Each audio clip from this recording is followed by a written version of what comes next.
Hello विद्यार्थी मित्रों, online classes में आप विद्यार्थी मित्रों का फिर से स्वागत है। आज हम 8th चैप्टर देखेंगे जिसका नाम है भरत मिलाप। माता पिता के आज्ञा का पालन करने हेतु राम वन में गए। उनके साथ सीता भी गई। भरत को इस बात का पता चलने पर वे अयोध्या के सिंहासन पर नहीं बैठे, अपितु सिंहासन पर राम की खड़ाऊ रखकर उन्होंने सेवक की भांति राजकाज किया। इसलिए कहा है, भाई हो तो भरत जैसा। मुख्य पॉइंट है ये। उसके बाद वन का एक भाग, कुटिया के बाहर राम और सीता बैठे हुए हैं। पास ही धनुष बाण लिए लक्ष्मण खड़े हैं। दृश्य 1। राम ने कहा, भाई लक्ष्मण जरा देखो तो यह आवाज़ कहाँ से आ रही है। लक्ष्मण इधर उधर देखकर, प्रभु सामने से कुछ लोग आते दिखाई दे रहे हैं। राम, कौन लोग हैं, जरा ध्यान से देखो। लक्ष्मण ध्यान से देखकर, अरे यह तो भरत है, साथ ही बहुत से लोग हैं, हमें सावधान हो जाना चाहिए, शायद वे लोग लड़ने के लिए आ रहे हैं। राम हंसते हुए, भाई लक्ष्मण तुम तो बिना बात शक करने लगते हो। इतने वर्ष साथ रहकर भी भरत को नहीं पहचाना। लक्ष्मण उत्तेजित होकर, पहचाना क्यों नहीं, उसी माँ का तो बेटा है जिसने वनवास दिलाया। सीता, इसमें बेचारे भरत का क्या दोष। लक्ष्मण, लीजिए सब लोग इधर ही आ रहे हैं। यहाँ पर 3 लोगों की बातें दिखाई हैं, राम, लक्ष्मण और सीता। जब भरत को पता चला कि राम जो हैं वो वनवास में चले गए हैं, तभी उसी वक्त उसने उनके जो पादुकाएं, खड़ाऊ जो हैं, उसको गद्दी पर रखकर उसी गद्दी से आदेश लेकर उसने राजकाज चलाया।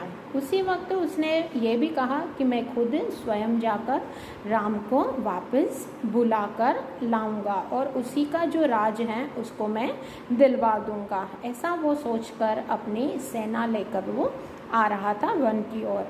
आवाज़ आ रही थी। तभी राम ने कहा, लक्ष्मण जरा देखो तो ये आवाज़ किस बात की है, कौन आ रहा है। तभी उसने इधर उधर देखा लक्ष्मण ने और कहा, कोई लोग जो हैं वो दिखाई पड़ रहे हैं, ध्यान से देखो वो लोग कौन हैं, ऐसा राम ने कहा। तब उसने ध्यान से देखा तो कहा कि सेना आ रही है, सावधान हो जाना पड़ेगा क्योंकि भरत अपनी सेना को लेकर आ रहा है, शायद हम पर युद्ध करेगा, हमसे युद्ध करेगा। तब उसने राम ने कहा कि तुम इतने साल भरत के साथ रहकर भी तुमने भरत को नहीं पहचाना। वो लक्ष्मण गुस्से वाला था। उत्तेजित होकर उसने कहा, जानता हूँ उसी माँ का बेटा है जिसने हमें वनवास पहुँचाया है, और आगे वो आ जाता है।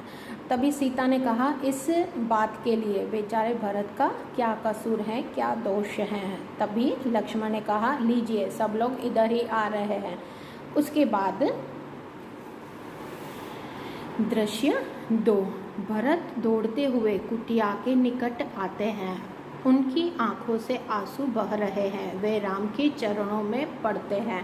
राम भरत को उठाकर गले लगा लेते हैं। भरत रोते हुए, मुझे क्षमा कीजिए प्रभु, आपको वनवास दिलाने में मेरा कोई हाथ नहीं, आप मुझसे बड़े हैं, आप ही को राजा बनना चाहिए। मैं आपको लेने आया हूँ, आप सब अयोध्या चलिए। इन नगरवासियों की भी यही इच्छा है, निराश न कीजिए प्रभु, ऐसे वो आलोचना करने लगता है।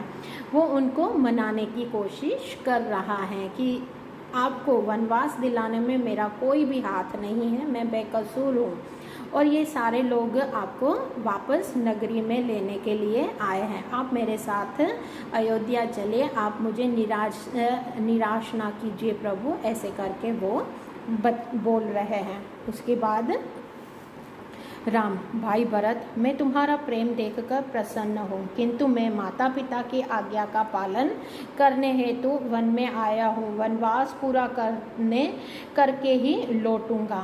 राम मर्यादा पुरुषोत्तम थे, इसीलिए उसने कहा कि माता पिता की आज्ञा है, मैं उनका पालन जरूर करूँगा। मैं वन में आया हूँ उनकी आज्ञा से, अब मैं वनवास पूरा करके ही वापस लौटूंगा, उससे पहले मैं कभी नहीं लौट पाऊँगा। मैं तुम्हारा प्यार जानता हूँ। एक नागरिक जो नगरवासी भरत के साथ गए थे उनमें से कोई एक कहता है, नहीं प्रभु, आपको हमारे साथ चलना ही होगा। आपके बिना प्रजा दुखी है, प्रजा को सुखी रखना राजा का कर्तव्य है। वो राम को ही राजा मानते हैं और उन्होंने राम को कहा, नहीं प्रभु, आपको हमारे साथ चलना ही होगा, हम आपको लेने के लिए ही आए हैं। एक राजा जो है वो प्रजा को कभी दुखी नहीं रख सकता, उसका सुखी रखना राजा का कर्तव्य है। प्रजा को सुखी एक राजा ही रख सकता है। आगे राम, नगरजनों, इस समय माता पिता की आज्ञा का पालन करना मेरा सबसे बड़ा कर्तव्य है।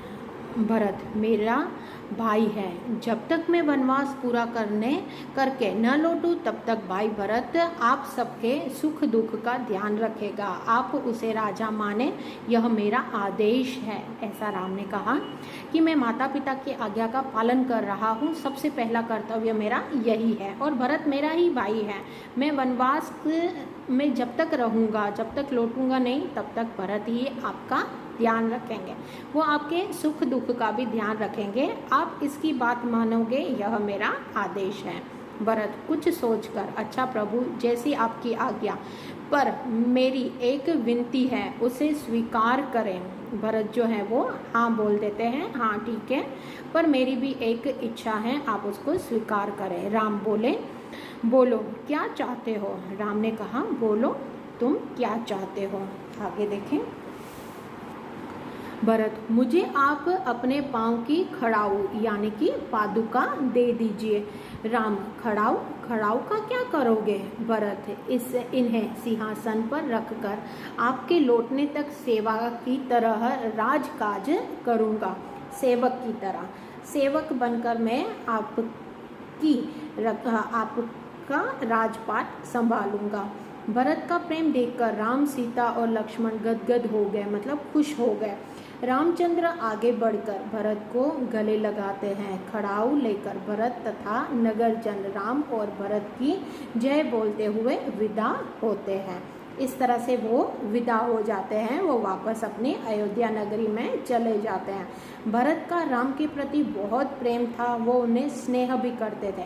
उनको ये अंदाज़ा नहीं था कि उनकी माता जो है वो इस तरह से बोलेगी और राम को वनवास भेज देगी। भाई का एक भाई से बहुत अच्छा प्रेम दिखाया गया है हमारे इस चैप्टर में। विद्यार्थी मित्रों, अब आपको इसमें शब्दार्थ लिखने हैं 1 बाय 1, जैसे लिखा हुआ है वैसे ही पूरा, ठीक है। उसके बाद मुहावरे लिखेंगे आप, मुहावरे जैसे दिए हुए हैं वैसे ही। उसके बाद अभ्यास के प्रश्नों का मैं PDF आपको भेज दूंगी, आपको अच्छे से उसको देखकर समझकर और फिर ही लिखना है। आगे देखें। दूसरा प्रश्न है, यहाँ पर आपको एक ड्रॉ चिपकानी है, रेपर चिपकानी है, ठीक है। उसके बाद इस प्रश्नों के जवाब जो हैं वो देने हैं। मैं आपको रेपर भी बता दूंगी कौन सा रेपर आपको चिपकाना है और किस तरह से आपके प्रश्न जो हैं उसका उत्तर लिखना है, ठीक है। ये दूसरा क्वेश्चन हुआ। ये तीसरा क्वेश्चन, नीचे दिए गए कोष्टक में से सही संकेत चुनकर लिखिए। संकेत बताने हैं। ये पहला कौन सा है, हॉस्पिटल का, ठीक है। दूसरा कौन सा है, ये पैदल यात्री क्रॉसिंग, जिब्रा क्रॉसिंग पर पैदल यात्री। उसके बाद दूसरा जो है वो रेलवे क्रॉसिंग है और तीसरा है वो पैदल यात्री। ये फर्स्ट, सेकंड, थर्ड और फोर्थ, ठीक है। साइकिल क्रॉसिंग, ये फर्स्ट है हॉस्पिटल का, दूसरा है रेलवे क्रॉसिंग, तीसरा है पैदल यात्री क्रॉसिंग और चौथा है साइकिल क्रॉसिंग, ठीक है। आगे देखें। चौथा प्रश्न, ऊंची आवाज़ में पढ़िए और लिखिए। ये आपको अच्छे से पढ़ना है, जैसे लक्ष्मण, उपेक्षित, क्षमा, अयोध्या, इच्छा, प्रजा, कर्तव्य, ध्यान, प्रभु, इन्हें, ठीक है। इस तरह से आपको अच्छे से बोलना है और फिर कॉपीराइट करना है। आगे देखें प्रश्नों के उत्तर। राम, सीता और लक्ष्मण कहाँ गए? राम, सीता और लक्ष्मण वन में गए। राम ने नगरजनों को क्या समझाया कि मेरे बाद आपको भरत की बात माननी है, भरत ही आपका अच्छे से ध्यान रखेगा, सुख दुख का ध्यान वो रखेगा। तीसरा, राम ने भरत को क्या दिया? राम ने भरत को अपने खड़ाऊ यानी पादुकाएं दी। चौथा, भरत ने खड़ाऊ लेकर क्या करने का सोचा? उसने राजगद्दी पर रखने का सोचा। आप अपने भाई के साथ कैसा बर्ताव करते हैं? हम अपने भाई के साथ भरत जैसा ही बर्ताव करते हैं। नीचे दिए गए वाक्यों में मैं या मैं लगाकर वाक्य पूरा कीजिए। रोटी को देख बिल्ली के मुंह में पानी आ गया। मैं तुझे रोटी न ले जाने दूंगी। मैं कहती हूँ कि यह रोटी मेरी है। दोनों बिल्लियों में झगड़ा हो गया।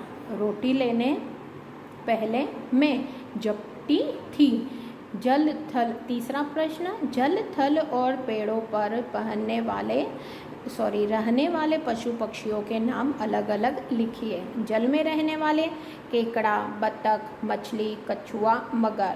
थल पर रहने वाले शेर, भालू, खरगोश, कुत्ता, गधा। पेड़ों पर रहने वाले उल्लू, गिलहरी, बयां, गिद्ध और बंदर। उसके बाद आपको भाषा सज्जता लिखनी है। अभ्यास 1, आपका नाम लिखिए जो भी है वो। उसके बाद अपने गांव का नाम जो भी है, आदिपुर या गांधीधाम। अपने दोस्तों के नाम लिखिए, रेखा, वीना, खुशहाली, जो भी आपके फ्रेंड्स के नाम है वो लिखना है। किन्हीं 4 नदियों के नाम लिखिए। नदियों के नाम यही लिखना, नर्मदा, तापी, गंगा, सरस्वती। किन्हीं 3 पर्वतों के नाम लिखिए, गिरनार, शत्रुंजय और पावागढ़, ये हैं। उसके बाद आपने जो उपरयुक्त नाम लिखे हैं ये भी नोट आपको लिखनी है। उसे संज्ञा यानी नाउंस कहते हैं। किसी भी व्यक्ति, स्थान या वस्तु के नाम को संज्ञा कहते हैं। ठीक है, ये आपको लिखनी है परिभाषा करके। डेफिनेशन है ये संज्ञा की। आगे देखें, सोचो और लिखो आपके आसपास और क्या क्या चीज़ें हैं जो संज्ञा हैं। अभ्यास 2, उचित जोड़े बनाइए। महेश, ठीक है, लड़का है। ठीक है, हिमालय पर्वत है, गंगा नदी है, रामायण पुस्तक है, भारत क्या है? देश है। विभाग अ में निर्देशित शब्द महेश, हिमालय, गंगा, रामायण और भरत नाम निर्देश करते हैं तथा ब विभाग वाले शब्द उसकी जाति का निर्देश करते हैं। अतः ये सभी शब्द संज्ञा हैं। ये आपको यहाँ तक लिखना है। ये आपका पूरा 6th चैप्टर जो है वो पूरा हुआ। आपको इसमें कोई भी डाउट्स है तो आप मुझसे पूछ सकते हैं। मुझे आशा है आपको ये चैप्टर अच्छे से समझ में आया होगा। बाकी क्वेश्चन आंसर का मैं PDF बनाकर आपको सेंड कर दूँगी। थैंक यू विद्यार्थी मित्रों।